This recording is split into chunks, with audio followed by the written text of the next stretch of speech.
दाखव.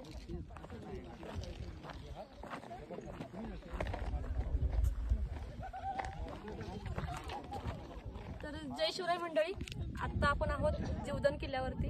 आता जो हा सरफेस बघताय हा पूर्ण जीवदान किल्ला. आणि आता आपण इकडून वानरलिंगीसाठी या रोडने इकडून आलोय आणि आपल्याला इथून वानरलिंगीसाठी जिप लाईन करायची आहे.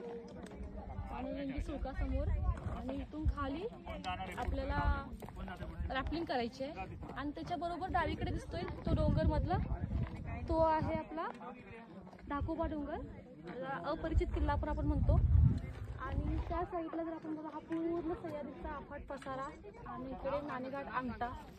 ठीक आहे, त्याच्या पालीकडे जर आपण बघितलं तर आता धुकं आहे, थोडंसं धुकं म्हणलंच, थोडंसं सकाळचं वातावरण आणि थोडंसं जास्त आहे. इकडे मोर्शी भैरवगड पण आहे. तर असा हा पूर्ण नजारा